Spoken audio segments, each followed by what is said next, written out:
I'm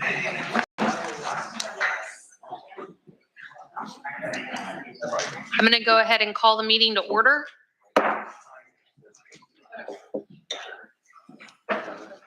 To begin with, were there any introductions around the table that anyone would like to make? The city of Norfolk has a new strategic transportation planner. Mr. Allen, you guys are familiar with already, but he's been promoted to new strategic planner. Thank you. Was there anyone else? Okay, seeing none, item number 3 is approval of the agenda.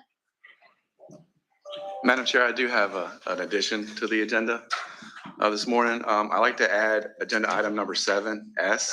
This is a TIP amendment to add the 46464 interchange access report study that we received funding from HRTPO to begin looking at the full interchange, doing the IAR. So I'd like to add that into the agenda. So there was a supplemental handout at everybody's seat regarding that particular item.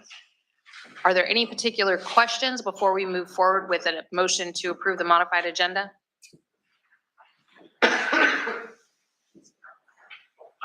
Were there? Move the approval. Second. There's a motion and a second. Is there any additional discussion? And this motion would include the amended agenda that includes the new item. All those in favor? Aye. Opposed? Motion carries.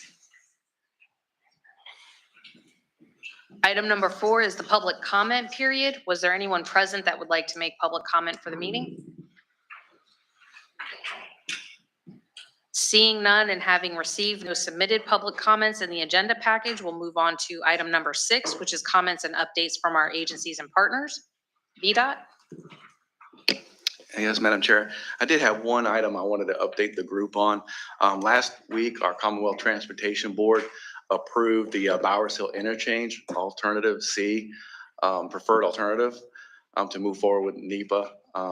So they did approve that. That's adding the 1 express lane in each direction and the part-time drivable shoulder in each direction. So we're on track to complete the NEPA study summer of next year. So that was a huge milestone for us. So we're excited to have that behind us. Were there any other updates from VDOT? No, that's it.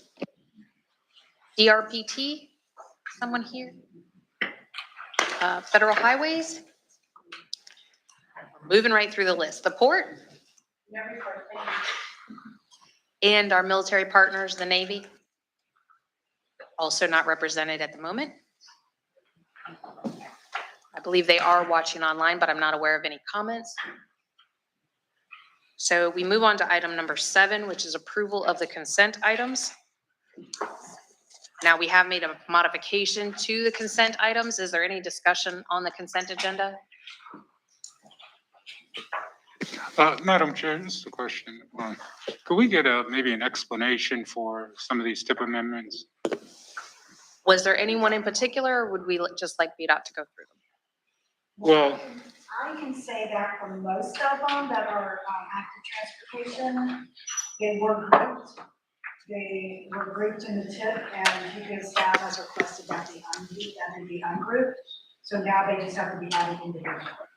That's what the majority are. They were already in the TIP, which is grouped. okay.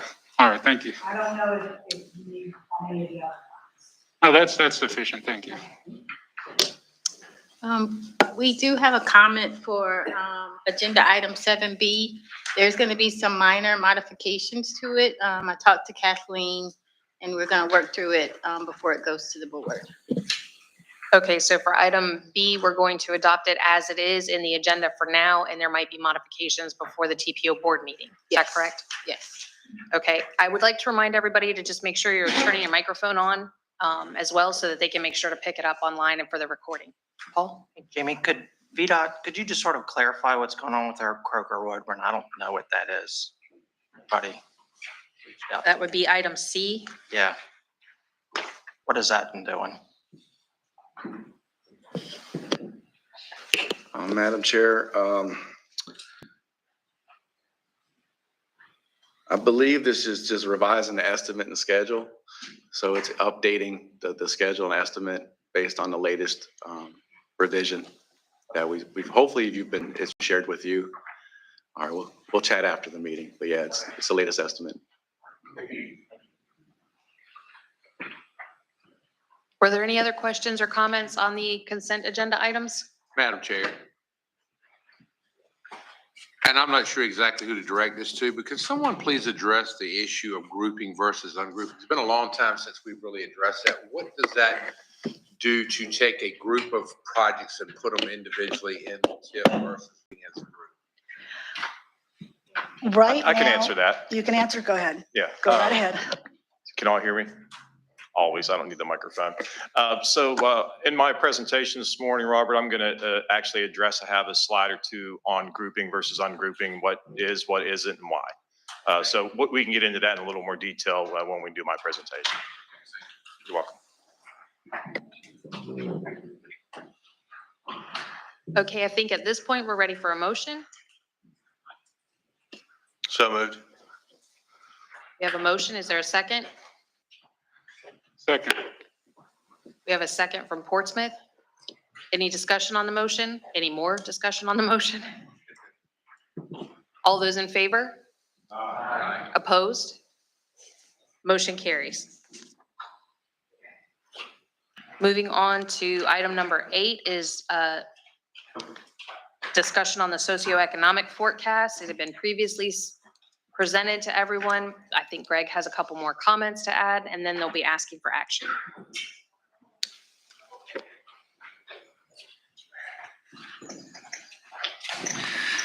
Good morning, everyone. I'm not going to take you through 50 slides again this morning. I'm just going to say, back in January, I had presented the methodology for the 2050 socioeconomic forecast, since been presented to the LRTP subcommittee. And of course, I was here last month and gave you a full presentation on the 2050 socioeconomic forecast. I've also met with all the planning directors, and I think the planning directors are, quite frankly, tired of hearing about the 2050 socioeconomic forecast, but it's been in front of, what is that, Paul? Love it. Perfect. So essentially, the next steps would be for this to go in front of the TPO board later this month. We did receive quite a few comments and questions on the forecast, which was fantastic. People were looking into this, digging into it, asking questions. So I do really appreciate that. But none of them resulted in any changes to the forecast. I think it was just mostly explanation of methodology. So with that said, the recommendation before you is to approve the 2050 socioeconomic forecast. Be happy to answer any questions if there are any. Okay, were there any questions? Not seeing any. If someone wanted to make a motion, Move the approval. Second. we have a motion and a second from James City County. Any discussion on the motion? All those in favor? Aye. Opposed? Motion carries. And this item will be on the next TPO board meeting agenda? Once again. November 17th. Item number 9 is an update on the 6-year improvement plan, and this is going to be presented by VDOT.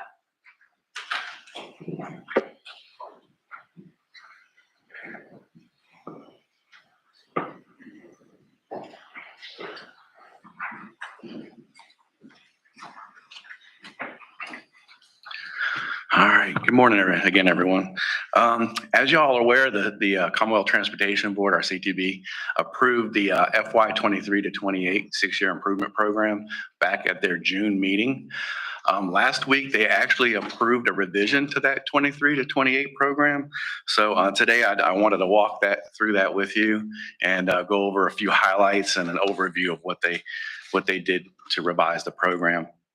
I will point out that this revision was a partial update to the 6-year plan, and it only adjusted the FY fiscal years 23 and 24 to incorporate revenue adjustments based on revised Commonwealth transportation funds, and added additional general funds to specified uses And finally, adjustments were made due to the inflationary impacts for projects that were being advertised in FY23. So I will go over that in more detail with you.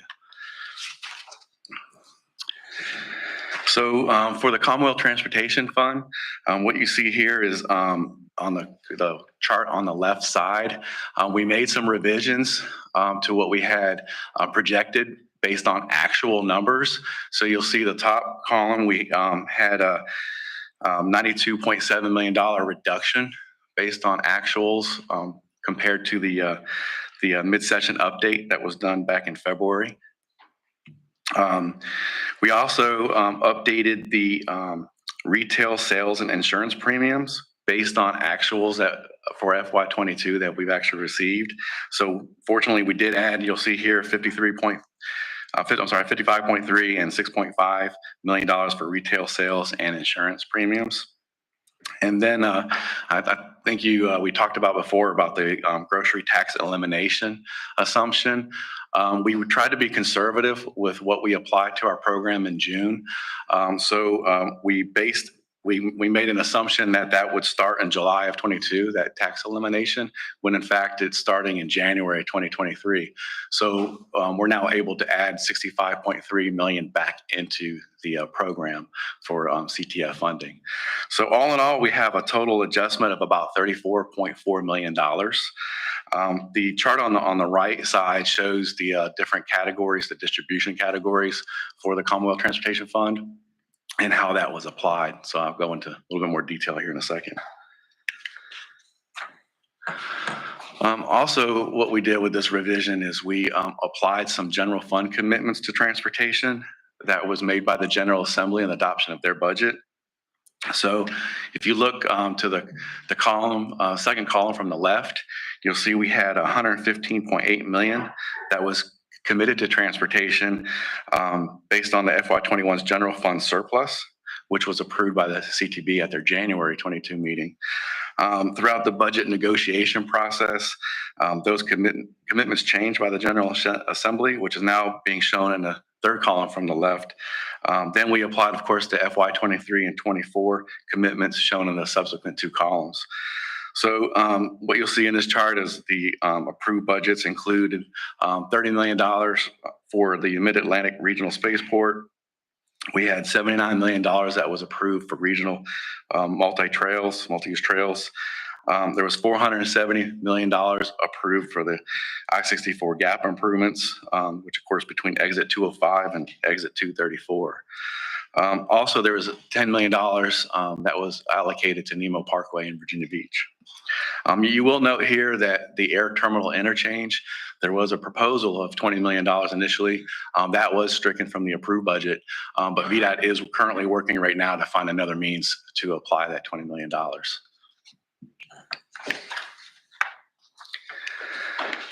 Some other budget updates with the revision. I think we talked before about the Transportation Alternatives Program. There was a requirement to set aside $7 million for FY23 and $7 million for FY24 for regional multi-use trails.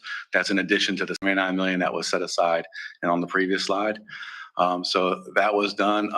Fortunately, because we did not apply the Infrastructure Investment and Jobs Act uplift for the FY23 and 24, we're able to absorb that increase without having to delay or cancel or adjust any projects that are currently programmed. Also, you'll see on this slide, there was $30 million that was included in the budget over the biennium for the Highway Maintenance and Operations Fund, from the Highway Maintenance and Operations Fund, to provide to cities and towns that maintain their own systems as part of the quarterly urban maintenance inventory system maintenance payments. So that is going to be applied in FY23 and FY24. For FY23, the $15 million will be split over the next 2 quarters. So for cities and towns that maintain their own roads, you will see that increase in your quarterly payment coming up. For FY24, we will apply that $15 million to the overall budget. So that'll be incorporated then. Then the last bullet, we had to make adjustments for the $1,000 employee bonus that's being planned for December. So that was also incorporated.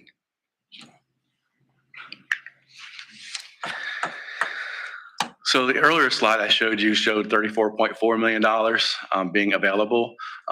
This here is specific to just the VDOT revenue distribution. So the HMLF, which is the Highway Maintenance and Operations Fund, and the construction funding. So overall, we do have about a $10.3 million decrease in what's available for construction distribution for FY23 and 24. So breaking that 10.3 down, $1 million down a little bit further, here's the different categories that are funded through that formula. And you'll see the adjustments here for FY23 and FY24. So you do see a slight reduction in each of the programs. I will say that fortunately, we do have funding and balance entry that we're able to use to account for these. So we do not have any projects that are being delayed or canceled due to this change.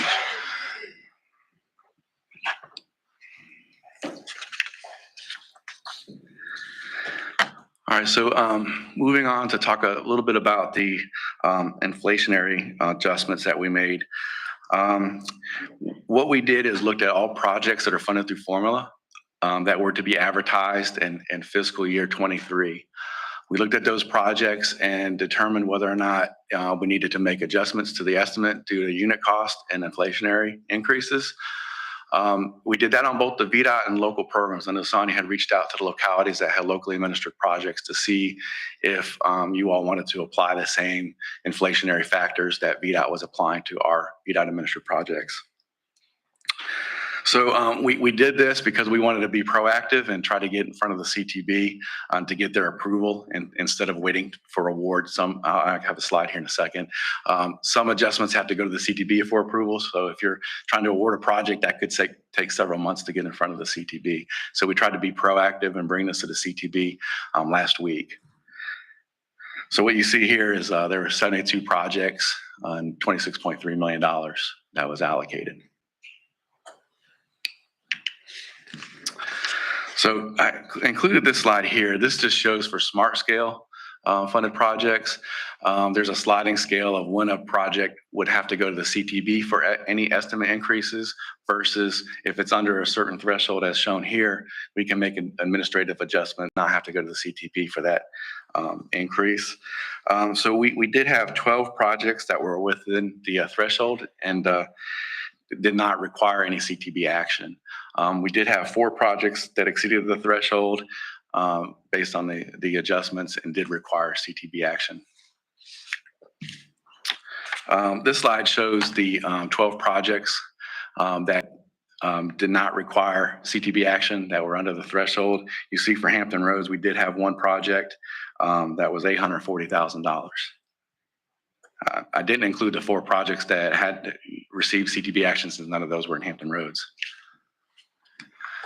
This slide here shows all the projects in the formula funding for Hampton Roads that we made the adjustments for FY23 advertisement and the unit cost. So you'll see that that accounts for about $2.6 million. And you'll see there's a combination of safety, SGR, and of course, smart scale that I mentioned on the previous slide is on here too. I would like to mention before I move on to the next slide that VDOT is currently looking at FY24, how we would handle the inflationary and unit cost adjustments. We believe it'll probably follow similar path to what we did for FY23. So we'll be reaching out to you all once we receive guidance from central office on how we'll do that. We also know our cost estimating office is looking at, what adjustments do we need to make beyond FY24 as well. So we're hoping to get more guidance that we can share with you as soon as we have it. So stay tuned. Hope to have that here soon.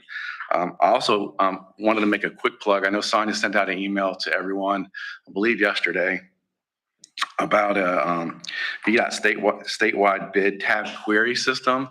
VDOT has now opened that up to localities to be able to use that system. So Sonia sent out an email on what you need to do to get access to that system. So please do. And if you have any questions, please feel free to reach out to Sonia and Finally, this slide here, I just included several links to the Commonwealth Transportation Board meeting from last month. I also included links to the June meeting. There's a lot of details out there, including there's a presentation by our chief engineer that went through the inflationary factors and how they came up with the different factors for the FY23 advertisements. So there's that presentation, but then again, there's a lot more information that you can look at your leisure. And there's videos associated with it too. So you can not only see the PowerPoint, but you can see the actual presentation and hear the discussions. There were a lot of discussions about the new trails office that VDOT just started with the funding that I showed on previous slides.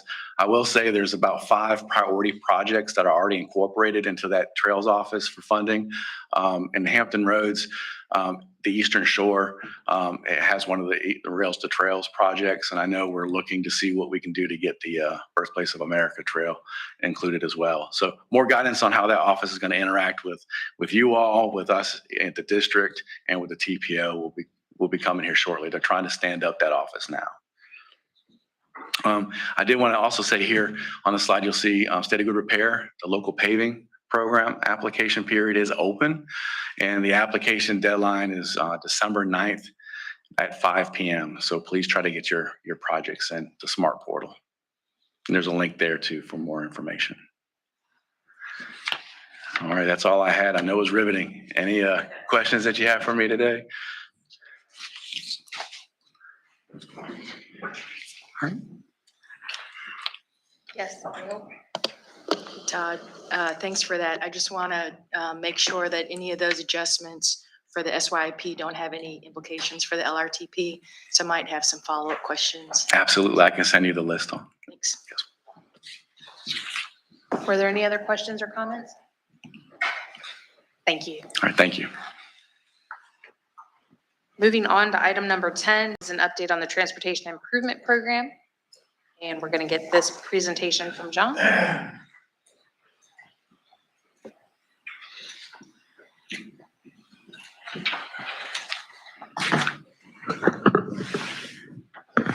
Thank you, Madam Chair.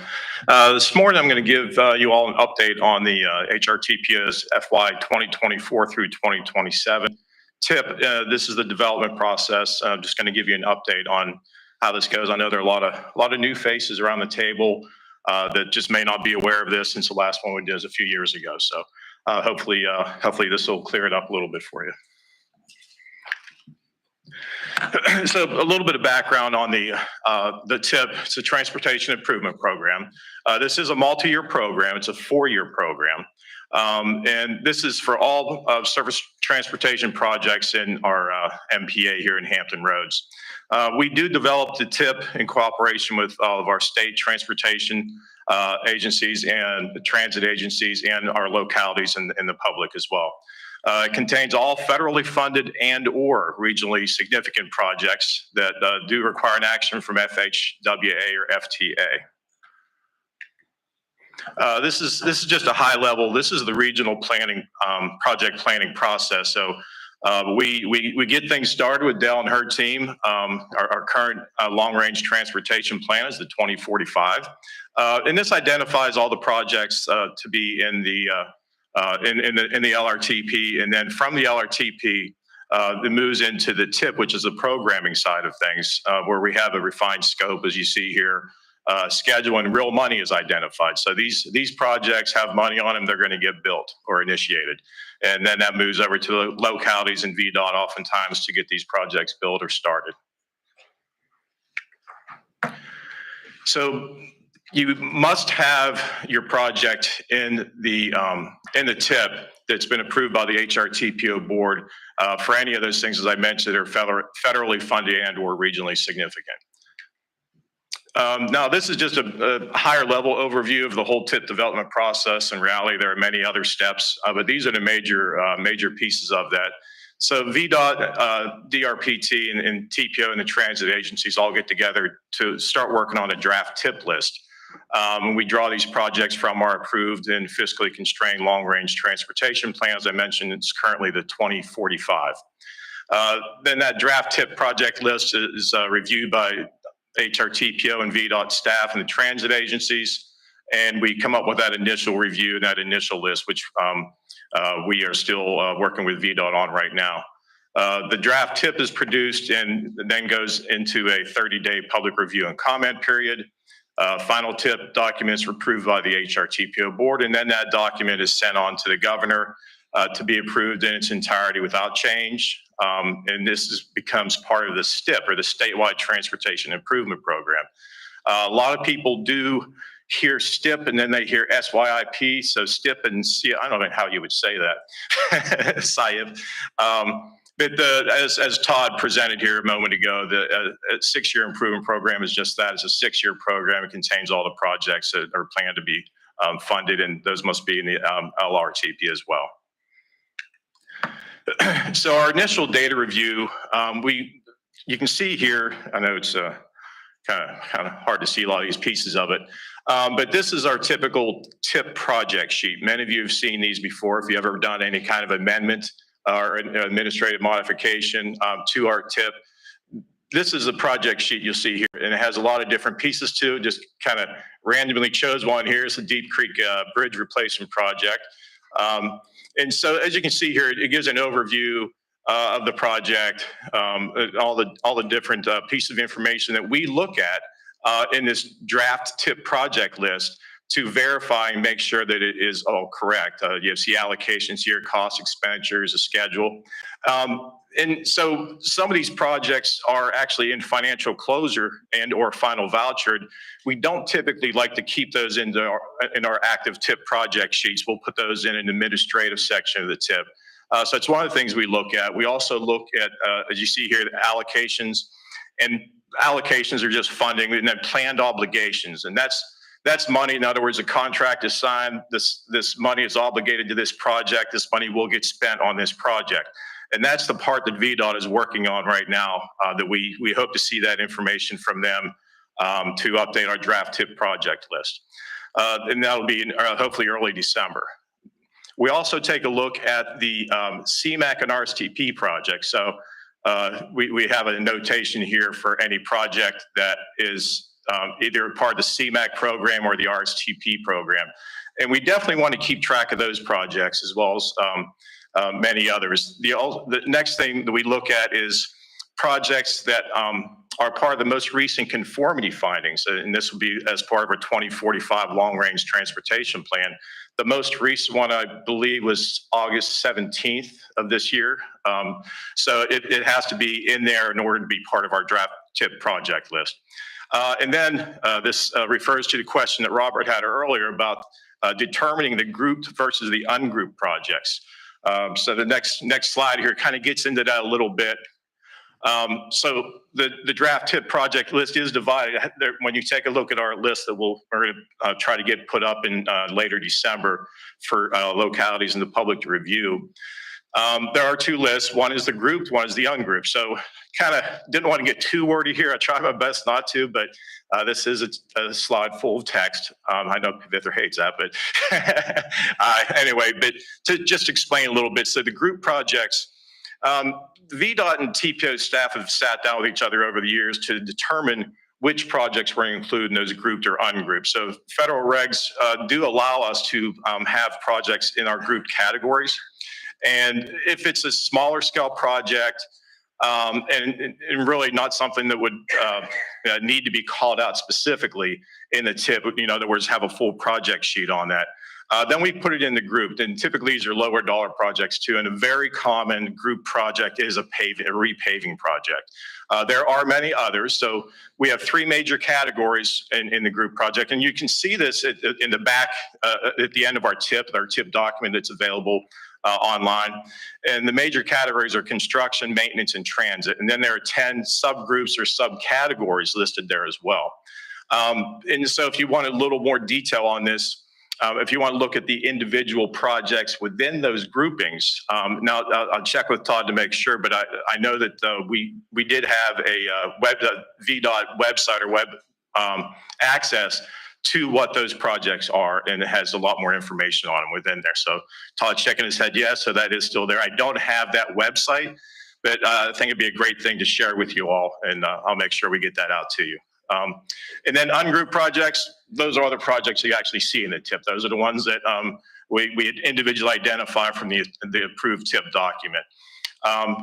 One of the things that we wanted to include, this kind of goes back to some of the questions that we received earlier on active transportation. We had 18 TIP amendments as part of this agenda today. Is we wanted to include all active trans type projects that were previously grouped into our new TIP and our current TIP as well. And the reason for this is that we've had an increased focus on active transportation in the Hampton Roads region. And trying to do research on this and try to get the most up-to-date, not only GIS and mapping on all of our active trans projects, just knowing what the funding on those individual projects were, and so that we could track them. So we're adding that to this new TIP. Also, we wanted to increase our attention to the federal planning factors in the TIP document. And if you want to know what the federal planning factors, I can go through all those with you. But if not, I can certainly use that or add that information to something we send out to you. Also, as part of the public involvement program, we're going to do a MetroQuest-based survey. Dell's used this just recently on some of her LRTP planning and public involvement, and we really like this platform, and I'll be working with our public involvement folks here to put that survey out, and hopefully you'll take a look at that once that gets posted. And another addition is the inclusion of DRPT transit projects as a part of our website search features, and I'll address this later in another slide, but on our HRTPO TIP website. Currently, we don't have the DRPT transit projects. We have them listed in the TIP, and I just showed an example here of the information that we include on all of our DRPT type projects in the TIP. And what we want to do is to give the process a little more transparency by being able to search for those projects in our mapping site on our TIP website. The TIP development schedule here. So in June, the VDOT and FPMD, which is their Federal Programs Management Division, they communicated these draft high-level milestones to us. Now, there are a lot of other steps under each of these headings here, but for the sake of time and space, didn't include all of them. So in July, VDOT staff, TPO staff met. We discussed the FY21-24 TIP, and that's incorrect because we actually talked about the 24 to 27 TIP. So I missed that one there. And then in August, we concluded our initial data quality review. And currently, VDOT is preparing the planned obligation data for the large MPOs. As I mentioned in December, we'll hope to receive the TIP data from VDOT and review and post the draft TIP project list at HRTPO website. And then we'll begin work on our draft TIP document. January, February timeframe, that's when we'll put the draft TIP document out for public review for shareholders or stakeholders and others. And then the conformity determination will be initiated in orphan maintenance areas, which we are one of. In March, the final TIP will be presented to TTAC and the HRTPO boards for approval, and we'll submit that updated TIP to VDOT's FPMD and DRPT to be included in the draft statewide Transportation Improvement Program, or the STIP.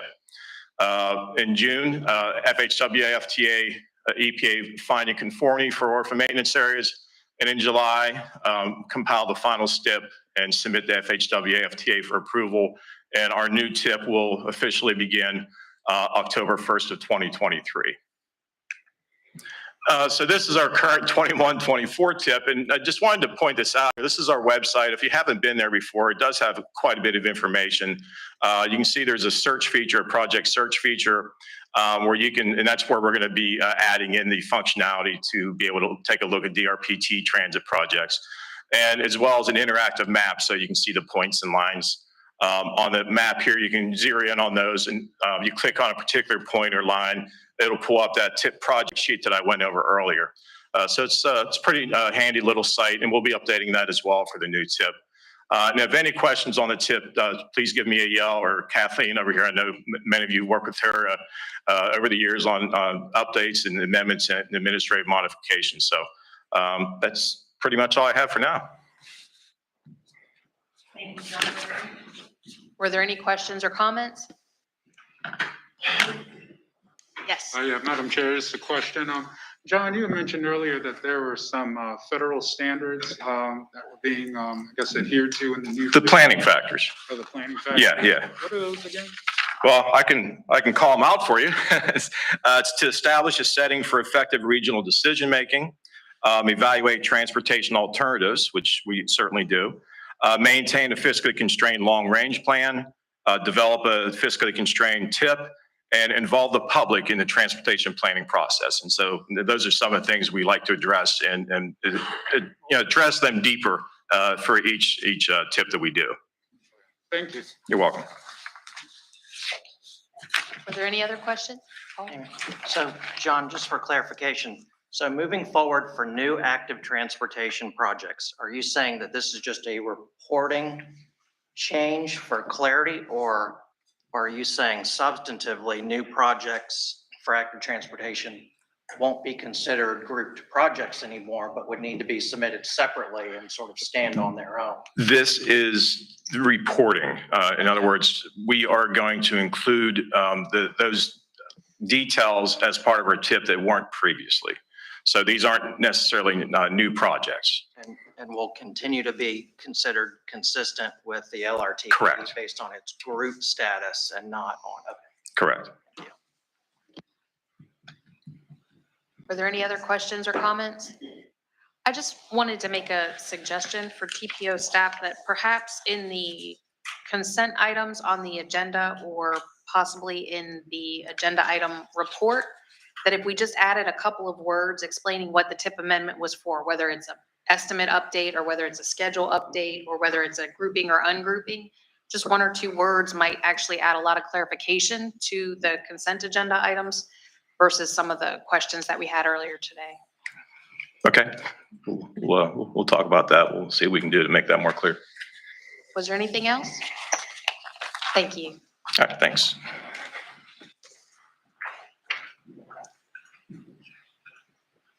Item number 11 is a 3-month tentative schedule. You take a look at it in your agenda package. You'll see that we're not planning on having a TTAC meeting in December unless someone really wants to. There's some for your information items at the end of the agenda.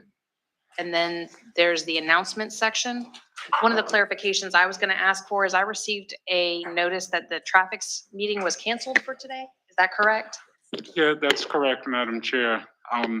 We received some unexpected personnel information from HRT, and TPO and HRT staff will have to get together and figure out how the program will continue.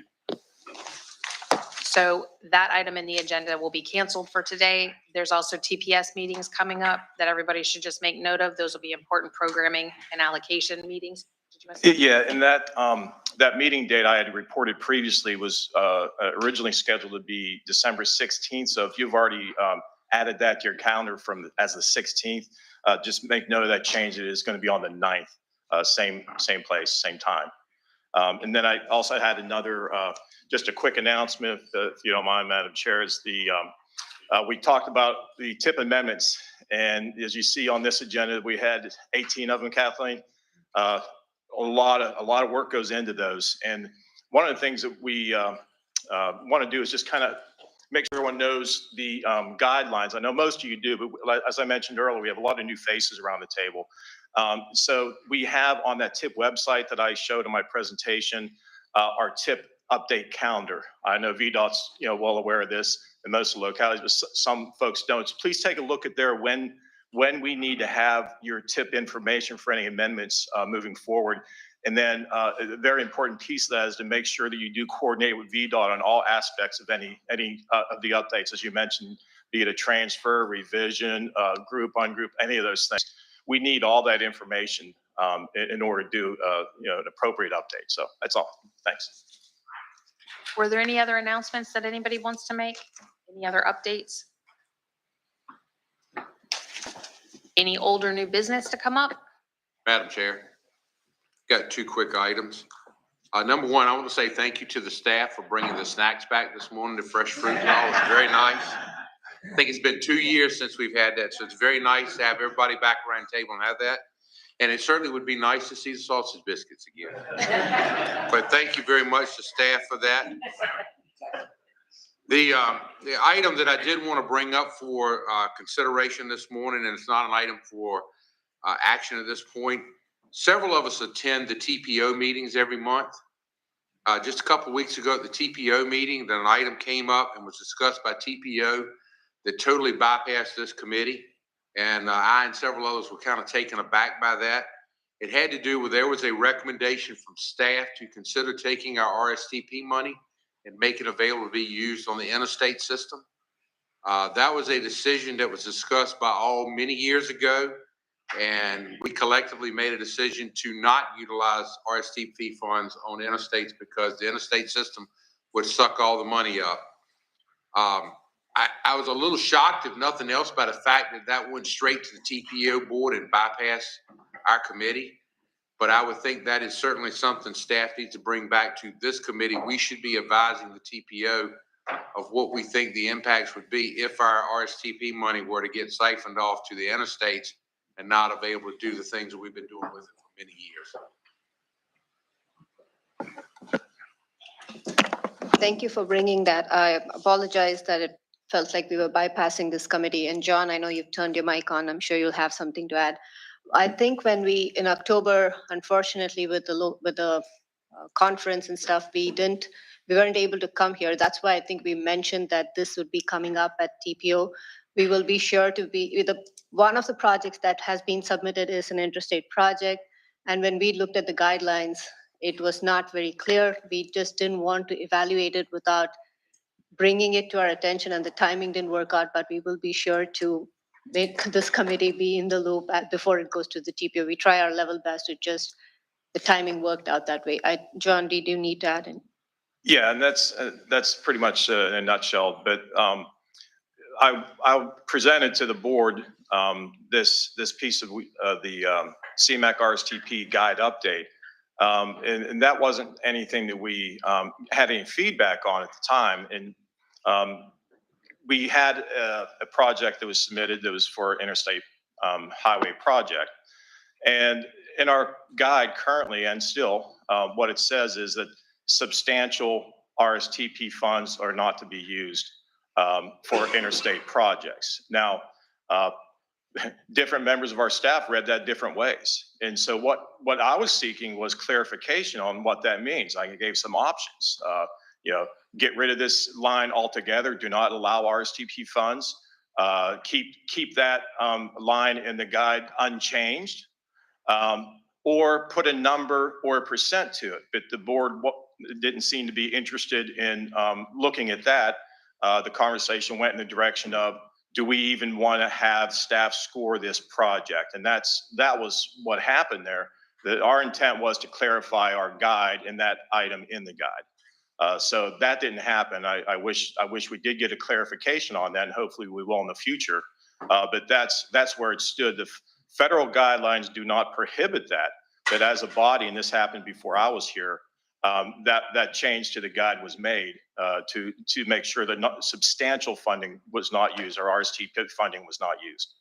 So that's just a little more background on that. Thank you very much. But again, I think what each of us need to be doing, we need to be reaching out to our TPO representatives, because certainly we are an advisory committee. We are not a decision-making committee, but we need to advise our voting members what impact this will have to the RSTP program. Again, I'm with John. I think we ought to just strike it out. We don't use it RSTP ever on the interstate system. But we need to make sure our elected officials that are voting on this understand what the impact is. And my view of this is, and this is my view, if we allow this to happen, all of the RSTP projects that we've been utilizing for many years, that we've got a lot of good things done with, are going to come completely off the table. The interstate system is going to suck that money up. So again, I just share and ask that you reach out to your voting members, share with them your thoughts and concerns on this. I know there's a few of us here that's been a long time. And actually that decision was made before I came to the board. That's how long ago it's been. But again, it was a lot of discussion because I had a member that was on the board at the time to share with me the discussion that went into making that decision. And I just ask that the individual members, please give that consideration and share with your voting members.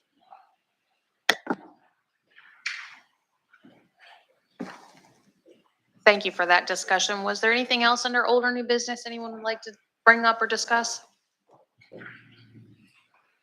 Seeing nothing else, meeting adjourned.